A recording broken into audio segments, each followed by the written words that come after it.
حضور نے فرمایا جس نے جان بوجھ کے نماز چھوڑی اس نے تو رب کے رب ہونے کا انکار کیا ہے۔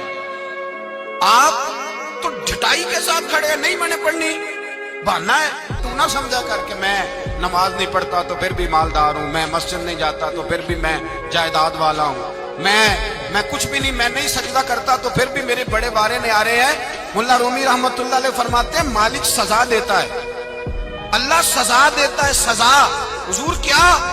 فرمایا پیسے دے کے، اولاد دے کے، جائیداد دے کے، کہتا ہے یہ سارا کچھ لے، باہر نکل جا، میرے گھر نہ آنا، نکل جا یہاں سے میرے گھر۔ اسے سجدے کی توفیق اگر اللہ نہیں نہ دیتا تو سمجھا ہی نہیں، یہ تو سزا ہے رب کریم کی۔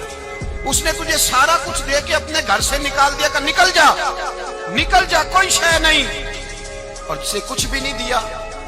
حضرت بلال حبشی رضی اللہ تعالیٰ عنہ حضور آئے معراج سے واپس تو میرے مصطفیٰ کریم نے فرمایا بلال تو کون سا عمل کرتا ہے، کون سا عمل کرتا ہے کہ میں نے جنت میں تیرے چلنے کی آواز سنی ہے؟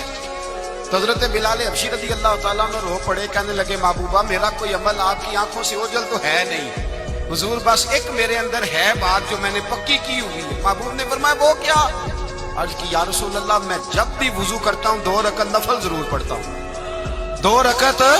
اور سن لے حضور نے کیا فرمایا، فرمایا تیرے ان 2 رکعتوں کی برکت سے جو تو وضو کے ساتھ پڑھتا ہے تو زمین پہ چلتا ہے پر تیرے چلنے کی آواز جنت میں بھی سنائی دیتی ہے۔